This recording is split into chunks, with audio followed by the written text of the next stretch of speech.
Pak Ustaz,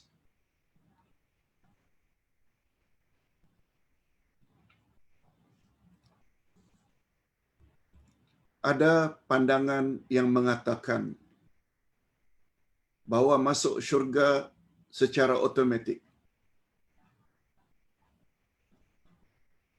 Pertanyaan ini yang diajukan oleh Haji Amiruddin, nama saya Haji Amiruddin, ingin memohon pencerahan tentang kedudukan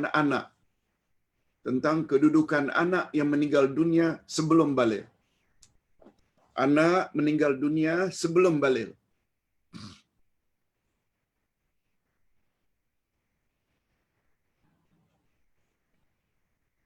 Kata Haji Amiruddin, ada pandangan yang mengatakan mereka masuk syurga secara automatik. Langsung masuk syurga tanpa dihisap. Ada pandangan mereka juga ditimbang dengan kecenderungan mereka sama ada menjadi orang beriman bila besar kelak. Walaupun belum baligh lagi, mereka tetap akan ditimbang.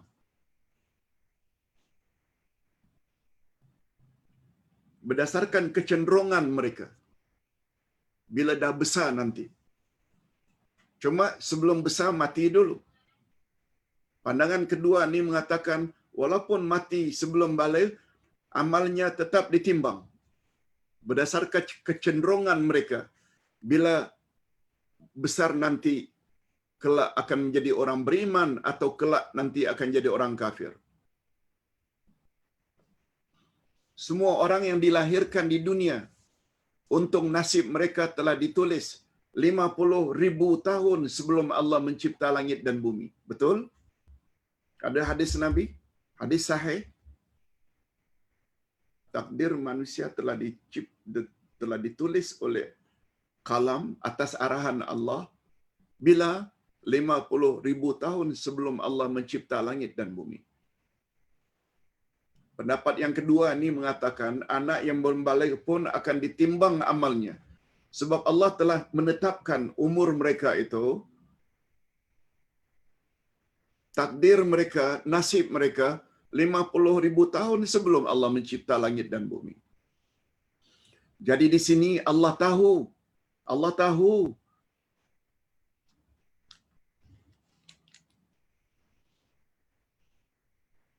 Jadi dari sini Allah tahu kedudukan setiap manusia, sama ada masuk syurga atau masuk neraka. Bagaimana pula dengan kedudukan ahli fitrah, ahli fatrah? Adakah sama seperti kedudukan anak-anak yang meninggal sebelum baligh? Penjelasannya. Pandangan yang betul, pandangan yang sahih, akidah yang betul, setiap anak yang meninggal dunia sebelum baligh tidak disoal siasat. Mereka langsung masuk syurga.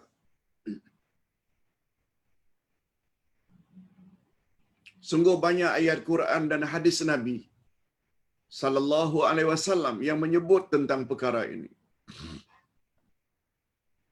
Hadis sahih riwayat Imam Bukhari.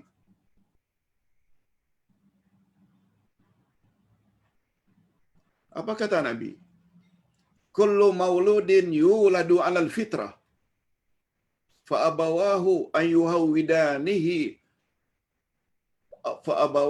yuhawidani au yunasirani au yumajisani. Rawahul Bukhari. Tiap-tiap anak yang dilahirkan adalah dilahirkan dalam keadaan fitrah. Fitrah maknanya suci. Suci maknanya tanpa dosa. Ibu bapaknya lah yang akan meyahudikannya, ibu bapaknya lah yang akan menasranikannya, ibu bapaknya lah yang akan memajusikannya. Penyembah api. Maknanya pengaruh persekitaran yang dapat membentuk anak tersebut. Ibu bapa Yahudi, anak akan jadi Yahudi. Ibu bapa Nasrani, ibu bapa jadi Nasrani. Ibu bapa Buza, anak jadi Buza. Majusi. Apa makna fitrah? Fitrah maknanya suci. Dan makna keduanya, fitrah itu adalah Islam. Itu sebabnya Nabi tidak sebut kedua ibu bapaknya yang akan mengislamkannya. Tidak, tak ada bahagian itu. Karena apa? Born in Islam. Karena dia lahir dalam keadaan Islam. Bila lahir dalam keadaan Islam, sedangkan manusia dibebankan oleh Allah dengan suruhan dan larangan bila sudah mukallaf. Mukallaf pula syaratnya ada dua. Aqil, baligh. Aqil maknanya berfikiran waras, baligh sampai umur baligh sekitar 13-14 tahun. Sekarang anak 7 tahun, anak 5 tahun, 10 tahun meninggal dunia. Kononnya amalnya akan ditimbang karena Allah tahu nanti dia akan kecenderungannya ke mana. Tak timbul itu. Itu maknanya dia terlalu gunakan akal. Bukankah Allah juga tahu bahwa dia akan mati umur 7 tahun? Kalaulah itu disebut dengan takdir, sudah dituliskan sejak Lauh Mahfuz. Tak tahukah Allah bahwa dia akan mati? Mengapa disebut Allah tahu bila dia dewasa nanti? Macam mana dewasa? Allah dah tahu dia akan mati umur 5 tahun. Jadi ringkasnya, anak-anak yang meninggal dunia, tak kira dia anak orang Islam atau anak orang kafir, walau mak bapaknya kafir, anak tersebut meninggal dunia sebelum balik, semuanya syurga. Dalam hadis lain dikatakan bahwa Nabi Ibrahim akan memelihara mereka. Begitu digunakan istilah. Nabi Ibrahim akan himpun anak-anak yang meninggal dunia sebelum balik.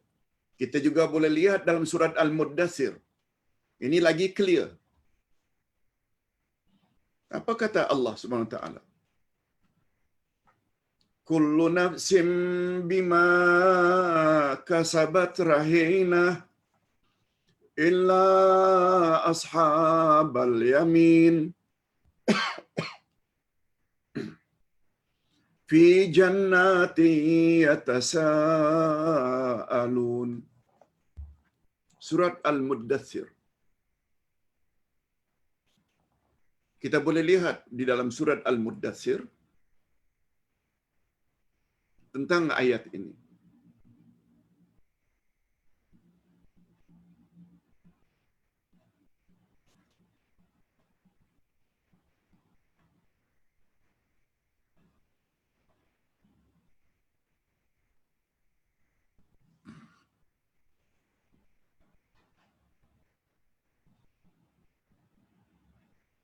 Yes.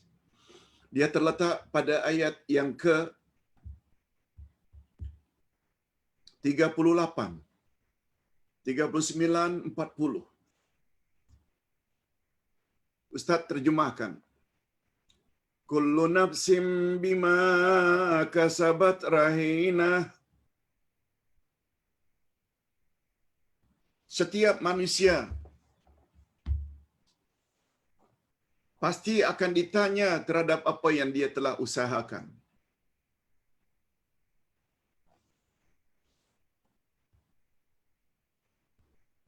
Illa ashabal yamin, kecuali golongan kanan. Sambungan ayat. Tiap-tiap manusia pasti akan ditanya terhadap apa yang dia telah kerjakan ketika di dunia dulu. Cuma Allah buat pengecualian. Illa ashabal yamin, kecuali golongan kanan. Siapa golongan kanan? Ya Allah sebut. Fi jannati yatasaalun. Mereka langsung masuk syurga tanpa ditanya. Malah dalam syurga mereka yang bertanya. Apa pertanyaan mereka? Ma salakakum fi saqar? Apa yang menyebabkan kamu masuk neraka sakar? Rupanya ashabul yamin ini boleh berkomunikasi dengan penduduk neraka sakar. Apa sebab kamu dilempar dalam neraka sakar? Coba dengar apa jawaban orang dalam neraka sakar. Qalu lam naku minal musallin. Ustaz ulang. Qalu lam naku minal musallin.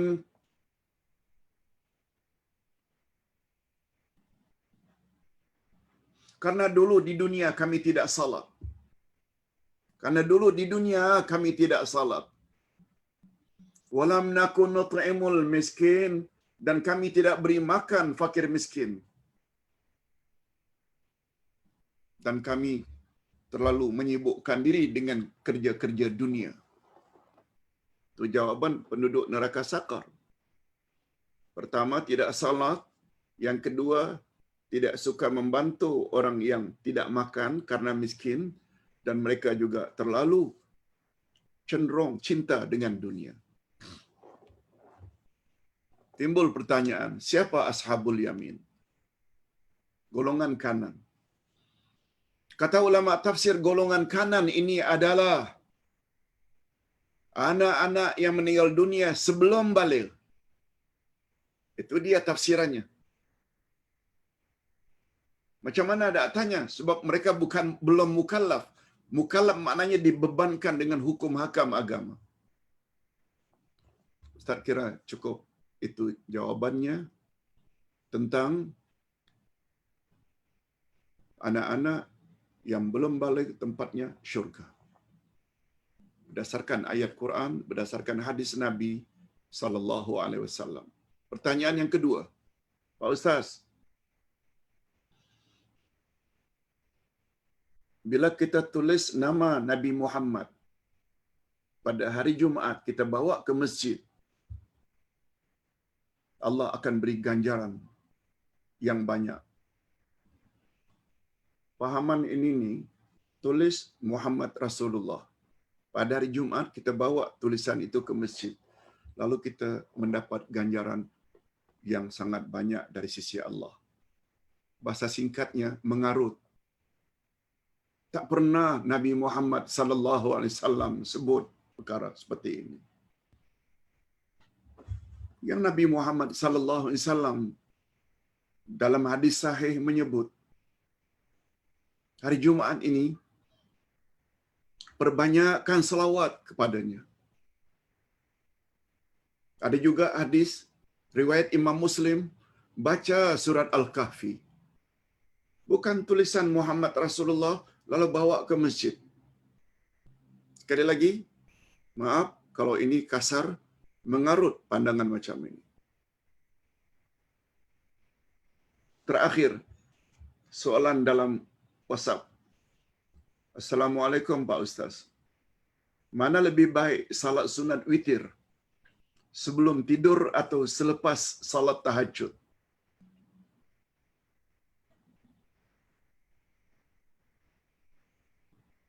Yang kedua, dalam soal jawab Ustaz pada 17 hari bulan mengenai salat witir, Ustaz ada menyebut doa kunut atau apa-apa doa yang baik didoakan ketika witir. Di mana masa kita baca doa-doa itu, Pak Ustaz? Selepas memberi salam ke atau sebelum memberi salam?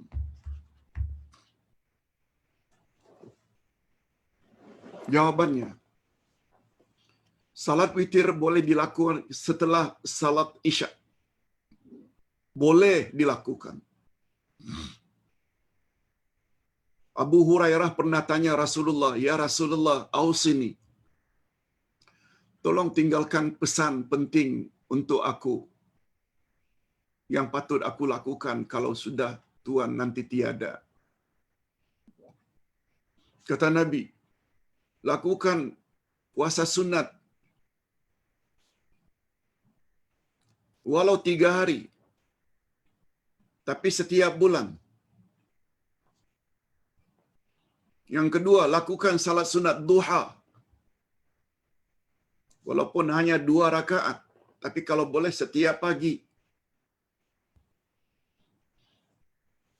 Dan kata Nabi, lakukan salat witir setelah Isya atau sebelum kamu tidur. disebut sebelum kamu tidur. Ini maknanya boleh. Tapi yang menjadi amalan Nabi Muhammad sallallahu alaihi wasallam, beliau selalu melakukan salat witir ini setelah tahajud. Dijadikan salat yang terakhir sebelum subuh. Itu sebabnya kata Nabi dalam satu hadis, apabila kamu bangkit malam, sedangkan subuh sudah sangat hampir, apa kata Nabi? Lakukan salat witir walau 1 rakaat. Jadi masalah sah dan boleh, masa witir itu dari Isya' hingga subuh. Cara melakukannya belum.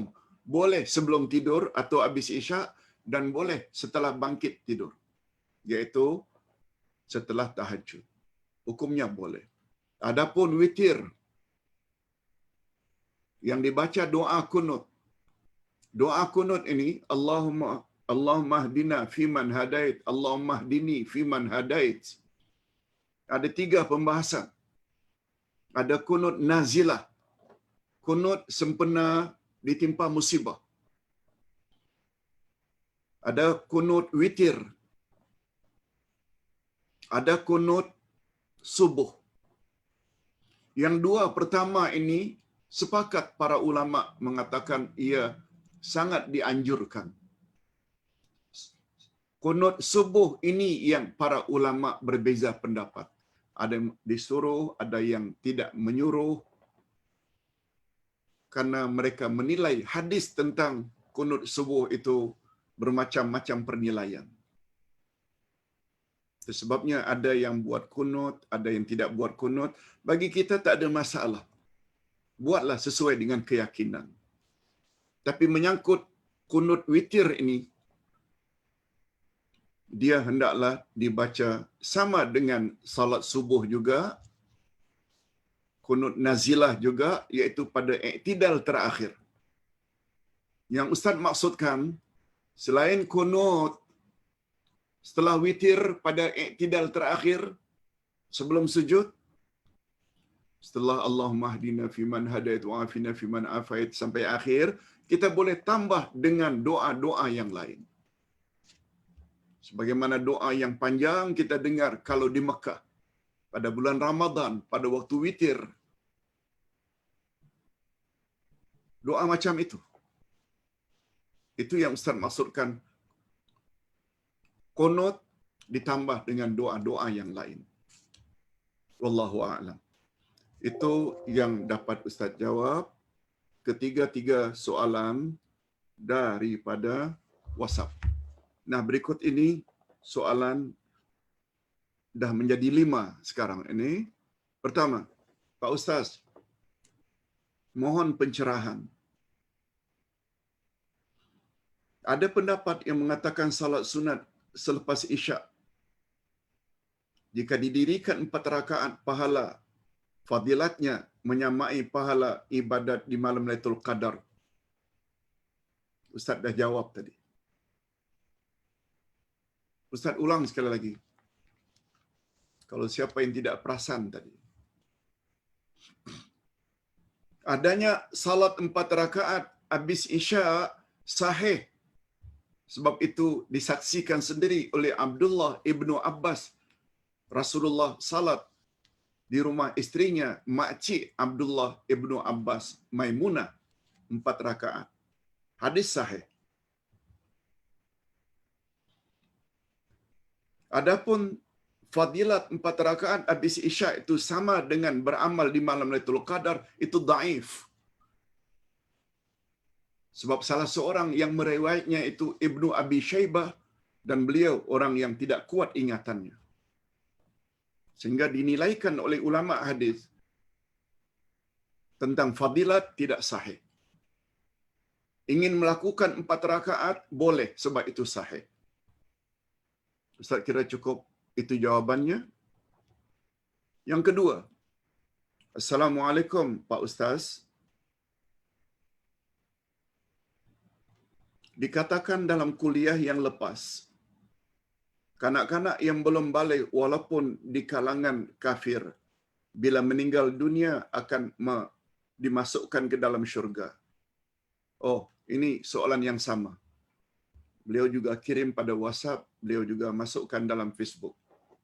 Okey, mungkin beliau tadi tak perasan yang Ustaz akan baca dalam WhatsApp. Ustaz bacakan saja, bagaimana pula ahlu fatrah. Okey, itu yang belum Ustaz jawab. Dinyatakan juga dalam Al-Quran, tolong Ustaz berikan surah dan ayatnya yang mereka yang tidak sampai risalah tauhid, pada mereka juga dibebaskan dari siksaan.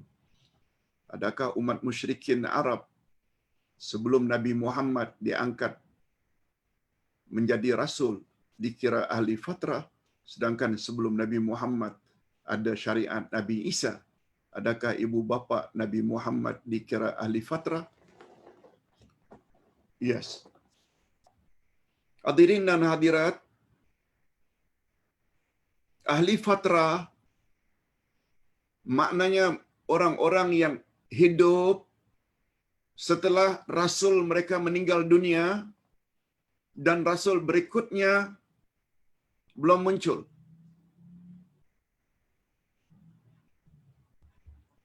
Kita buat contoh. Antara Nabi Isa diangkat ke langit, walaupun beliau belum wafat, beliau hidup di langit dan beliau akan turun menjelang kiamat, tapi beliau tidak lagi berperanan sebagai rasul, membimbing umat. Bagi kita, Nabi Isa belum meninggal dunia. Beliau hanya diangkat oleh Allah. Hidup di alam, di langit. Diangkat.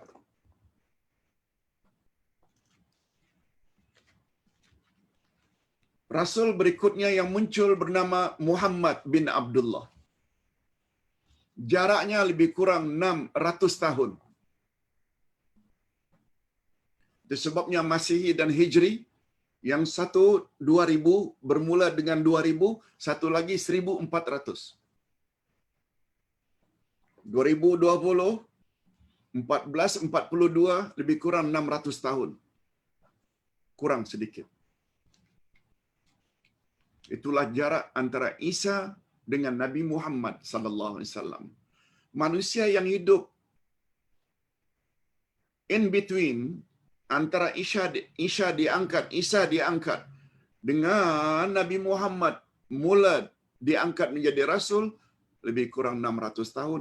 Mereka inilah yang dipanggil dengan orang yang hidup di zaman fatrah. Fatrah maknanya zaman kekosongan rasul. Pandangan Ahlus Sunnah wal Jamaah.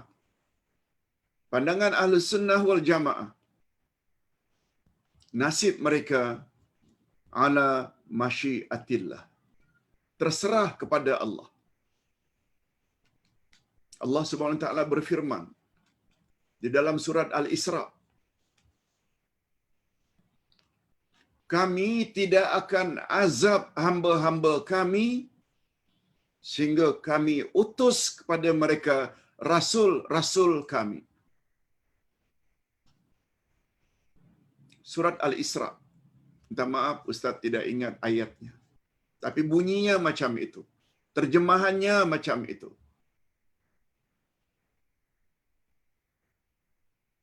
Kami tidak akan azab hamba-hamba kami illa la nu'azibu ibadana, kami tidak akan azab hamba-hamba kami kecuali setelah kami utus rasul-rasul kami. Maknanya sebelum rasul diutus, orang tersebut Allah tidak akan azab. Atas sebab itu, ulama akidah Ahlussunnah wal Jamaah masukkan mereka ke dalam bahagian ala masyiatillah. Nasib mereka terserah pada Allah. Itu Ahlussunnah wal Jamaah. Berbeza dengan pahaman Mu'tazilah. Sila lihat buku 1, Akidah Ahlussunnah wal Jamaah. Ustaz ada sebut. Mu'tazilah tidak. Kata Mu'tazilah, mereka tetap akan dihukum. Apa sebab?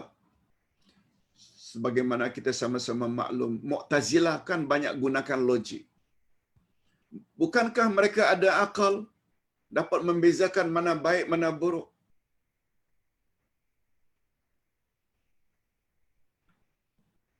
Nah, karena akal berperanan membezakan baik dan buruk, oleh sebab itu mereka tetap akan diazab bila buat jahat. Ahli sunnah wal jamaah yang senantiasa berpandukan ayat Quran, kami tidak akan azab hamba-hamba kami sehingga kami utus rasul-rasul kami. Termasuk juga karena mereka tidak kedatangan rasul, termasuk juga hari ini, andai kata ada manusia yang tinggal di pedalaman Afrika, tak ada yang sampai menyampaikan kepada mereka tentang ajaran Islam. Mereka yang hidup di Eskimo, mereka yang hidup di kutub utara, kutub selatan, mereka yang berada di pertengahan hutan, orang asli,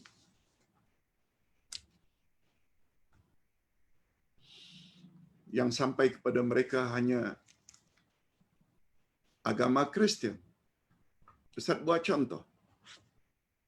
Menurut Dr. Muhammad Nasir, yang Ustaz baca buku beliau, Fiqhud Dakwah. Di Kalimantan itu, di pertengahan Kalimantan, di hutan belantara, paling kurang ada 18 helipad, tempat landing helikopter milik misioneri Kristian. Mereka ada kemampuan dengan helikopter, mereka bawa barang-barangan untuk diagih-agihkan kepada orang asli, orang Dayak dan lain-lain suku pedalaman. Yang pendakwah-pendakwah dewan dakwah tidak sampai ke suatu kawasan, kadang-kadang sampai 2 hari memakai kolek, memakai sampan untuk sampai ke destinasi untuk berdakwah. Begitu susahnya. Kawan-kawan ustaz banyak sama-sama belajar di Madinah, mereka dulu orang yang berdakwah di tengah-tengah Kalimantan. Begitu mereka ceritakan, susahnya kita tidak berdakwah karena tidak ada kemudahan. Tapi misioneri Kristian ada 18 helipad di tengah-tengah. Maknanya ajaran Islam ada yang tak sampai pada mereka.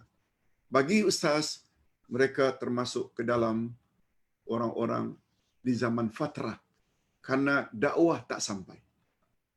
Wallahu a'lam. Dan ini berbeza dengan anak-anak yang mati sebelum baligh. Walaupun mereka berada di kota, tempat mereka confirm dalam syurga. Wallahu a'lam. Yang ketiga, Pak Ustaz, Assalamualaikum. Bagaimana jika kita tidak dapat malam Lailatul Qadar? Bagaimana takdir ditulis, Ustaz?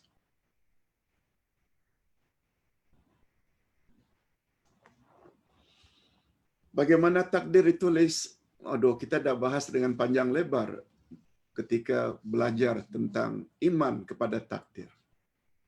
Sila baca. Hadirin dan hadirat, Allah Subhanahu Wa Taala semuanya tahu dah. Itu sebabnya martabat iman pada takdir ada 4. Ilmu Allah, Al-Kitabah tulisan, qalam, Al-Masyiah kehendak, Al-Khalq kejadian. Tolong baca balik. Allah dengan ilmunya yang sangat luas ke depan suruh kalam pen tulis. Uktub ya kalam, tulis olehmu. Kalam bertanya, "Madza aktub?" Aku nak tulis apa ya Allah? Allah dengan ilmunya yang sangat luas ke depan beritahu pada kalam bahwa si fulan dia akan buat macam ini, dia akan buat macam ini. Pada bulan Ramadan dia hanya sibuk kacau dodol. Dia hanya sibuk cat rumah. Tapi si fulan itu pula 10 Ramadan dah mula i'tikaf, dah mula banyak berdoa. Allah dah tahu dah. Allah beritahu pada kalam untuk ditulis. Cuma itu semua bukan dalam ilmu kita. Itu semua dalam ilmu Allah. Itu sebabnya macam Ustaz katakan tadi. Anak-anak pun akan ditimbang sebab Allah tahu kecenderungan hatinya bila dah besar nanti. Macam mana kecenderungan hati dah besar nanti? Kecenderungan hati. Nabi pula sebut, apa saja yang ada di dalam hatimu tidak akan ditulis sehingga kamu melakukannya. Nah sekarang sudah ditakdirkan oleh Allah dia mati umur 7 tahun. Macam mana dia lakukan ketika dia sudah balik? Dah sudah tak ada lagi. Okey. Ustaz, sekali lagi, bagaimana jika kita tidak mendapat malam Lailatul Qadar?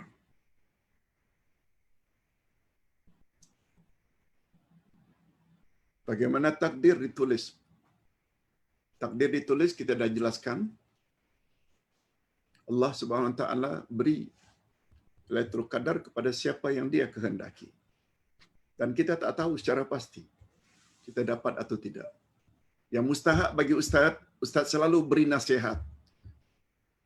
Ketika Nabi ditanya bila Lailatul Qadar akan turun, kata Nabi pada bulan Ramadan.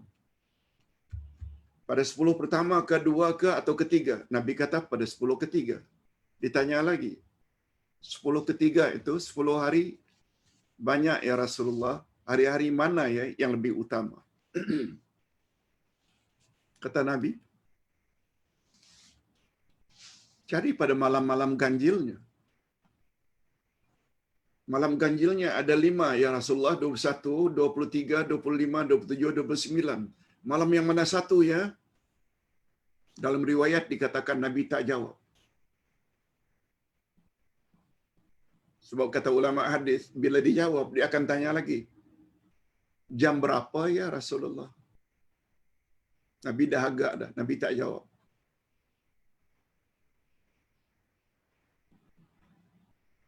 Namun demikian Nabi ada sebut, kalau ingin cari malam Lailatul Qadar, sungguh-sungguhlah cari di malam 27. Itu sebabnya ada tafsiran tadi. Lailatul Qadar itu disebut 3 kali. Tapi huruf yang ada di dalamnya ada 9. 9 kali 3 sama dengan 27. Itu tafsiran. Itu pandangan. Ada yang setuju, ada yang tidak setuju. Yang mustahak, pasang azam. Sekarang dah Rabiul Akhir, Rajab, Sya'ban, Ramadan. Subhanallah, 3-4 bulan lagi dah masuk Ramadan. Pasang azam. Ramadan yang akan datang ini kalau dapat, aku akan isi dengan 10 Ramadan terakhir dengan beramal ibadat. Dalam Islam, niat saja dah dapat dah. Baru niat. Beza bila niat buat jahat, itu belum ditulis. Begitu hebatnya agama Islam. Agama yang kita anut. Yang keempat, second last. Assalamualaikum Pak Ustaz. Bolehkah kita baca tafsiran ayat-ayat Al-Quran secara berlagu? Sebagaimana kita baca ayat Al-Quran? Boleh. Dan itu yang Ustaz belajar. Itu yang Ustaz lakukan. Mengapa Ustaz lakukan? Karena tidak ada larangan daripada Rasulullah.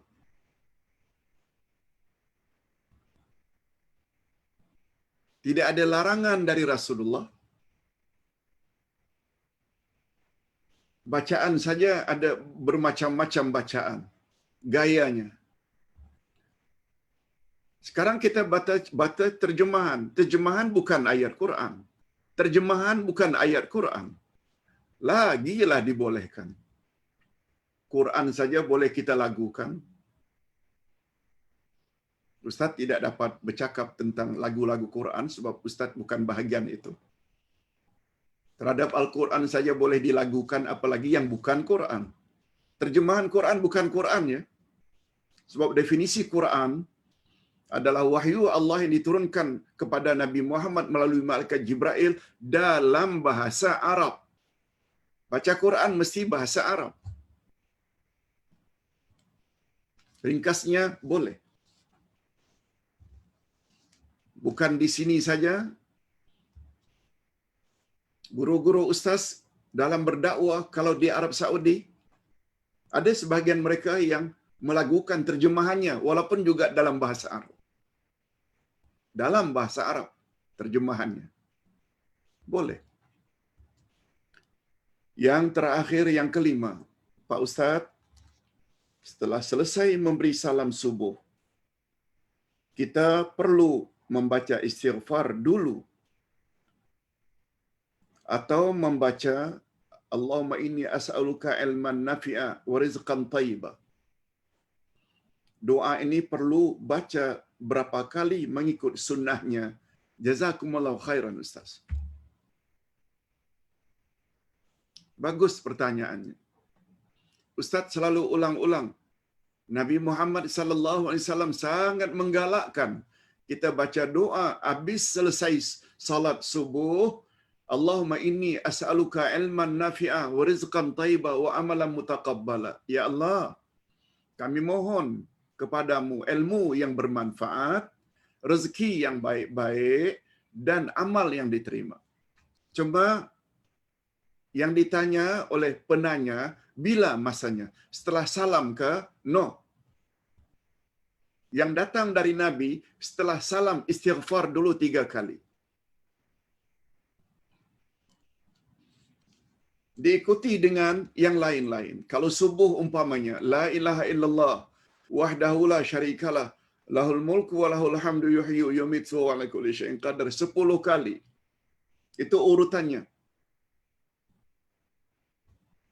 Kemudian baca Allahumma antas salam wa minkas salam. Kemudian baca Allahumma la mani'a lima ataita wa la mu'tiya lima mana'ta wa la yanfa'u dzal jaddi minkal jadd. Kemudian kita baca ayatul kursi. Kemudian kita baca al-ikhlas, qul huwallahu ahad, qul huwal falaq, qul rabbin nas. Kemudian kita baca subhanallah. Itu ada 6 macam bacaan. Boleh 33, 33, 33. Yang ke-100-nya la ilaha illallah wahdahu la syarikalah hingga akhir. Boleh 10 kali, 10 kali. Boleh 11 kali, 11 kali. Boleh 25 kali, 25 kali. Cuma yang 25 kali ini, subhanallah 25, alhamdulillah 25, Allahu akbar 25, dan la ilaha illallah 25. Hadis riwayat Imam An-Nasa'i dan Imam At-Tirmizi. Setelah selesai itu, baru kita berdoa. Dan doa itu, yang disebut oleh Nabi itu, boleh doa lain. Cuma doa ini jangan lupa. Ya Allah, berilah aku mohon kepadamu ilmu yang bermanfaat, rezeki yang baik dan amal yang diterima. Dan doa-doa yang lain lagi. Jadi urutannya itu doa setelah istighfar dan wirid baru doa. Nah, berapa kali sebaiknya Nabi ada sebut sebaik-baik doa hendaklah diulang 3 kali. Ini yang menjadi amalan Ustaz. Lebih-lebih lagi terhadap doa seperti ini sangat mustahab. Pertambahan ilmu yang bermanfaat, rezeki yang baik-baik dan amal yang diterima. Hadirin dan hadirat rahimakumullah. Ustaz kira untuk pagi ini cukup sampai di sini dulu, tepat jam 12, 2 jam kita bahas, 1 jam 20 minit tafsir surat Al-Qadar. Bagi yang tidak sempat, boleh didengar lagi dan didengar lagi. Dan 40 minit kita isi dengan 5 tambah 3, 8 soalan. Mudah-mudahan semua jawapan Ustaz tadi dapat menambah ilmu kita. Segala yang baik-baik itu datangnya daripada Allah. Dan jika ada kekurangan atau kekasaran, itu adalah dari kekurangan Ustaz sendiri. Jumpa lagi esok insya-Allah dalam ilmu Akidah jilid 2. Akidah jilid 2. Mohon maaf, wabillahi taufik wal hidayah. Wassalamualaikum warahmatullahi wabarakatuh.